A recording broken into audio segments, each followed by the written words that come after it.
Hi guys. So I was just watching. I was just reading on People magazine that defendant Sean Diddy Combs' children sang happy birthday to their father from his jail cell, right? um, or I should say, in his jail cell. They sang from, I guess, their home, and so six of his seven children, including his very youngest, she looks to be about, I would say, between 3 and 5 years old. Her name is Love. You can't make this up, and she was the star of this show, singing a happy birthday to her dad with her brothers and her twin sisters. And so a lot of the internet, the zeitgeist, the critics, etc., are up in arms about that because, they feel like the family, including father and children, are trying to manipulate public opinion in the case.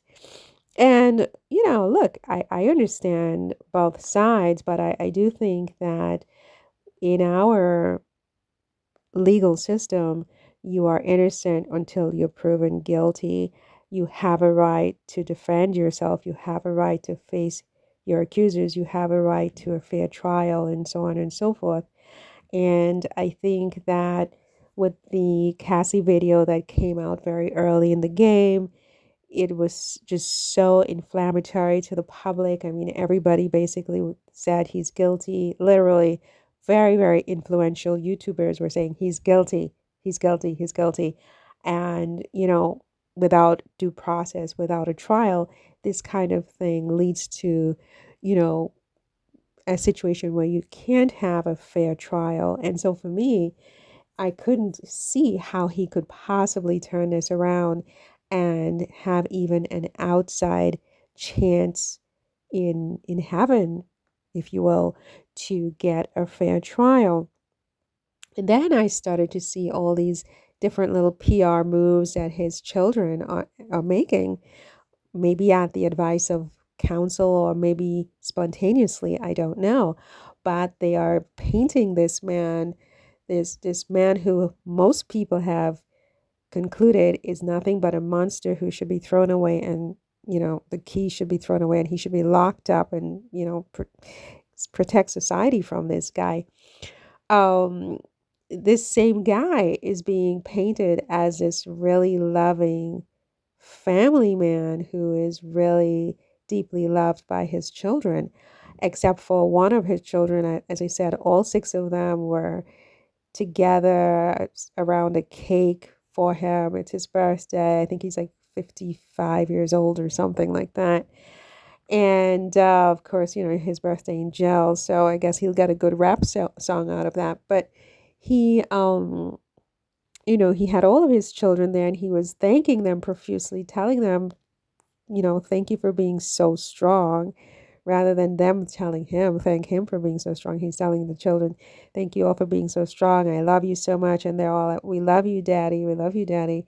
And it was really something to, I think, to observe and to analyze. I mean, how does this impact his trial, if at all?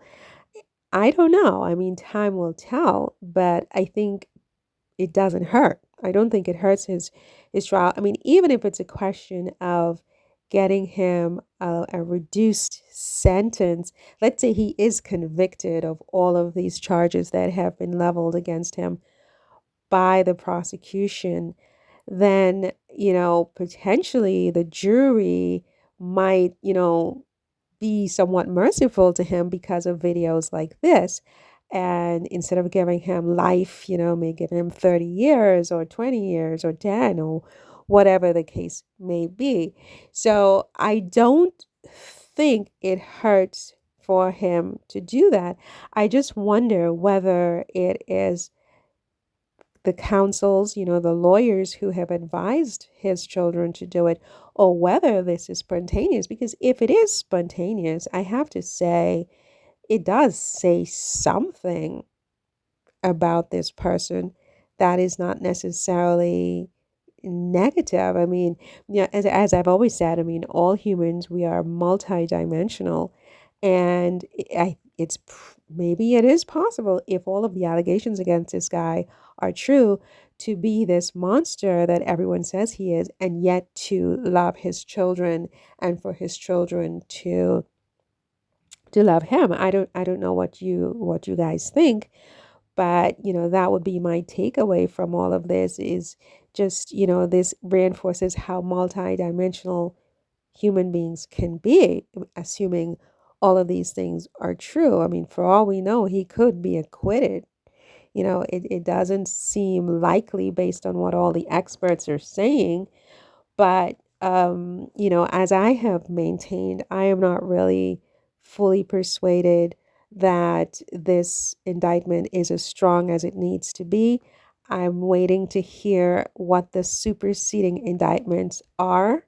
They just had a grand jury hearing a couple of days ago. Some guy that I just took one look at him, excuse me, and I was not really, feeling any. I just thought this is a nothing burger, but I don't know. I mean, I could be wrong, so don't quote me.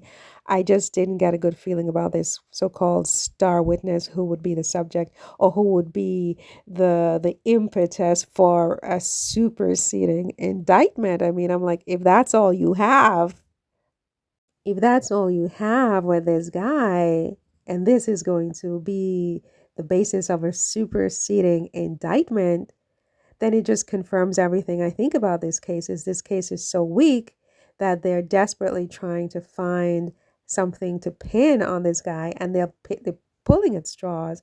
And to me, it's a nothing burger. What do I know? Don't quote me on any of this. Anyway, that's all for this one. I just wanted to report on this PR strategy of with the children, and the painting of the defendant in this very sort of, loved daddy light. And I just wondered what you guys think about it all. That's all for this one. See you in the next one. Definitely leave your comments and subscribe to the channel if you like this content, and hit the notification bell so that when I update, you'll be the first to know. Okay, see you in the next one. Bye.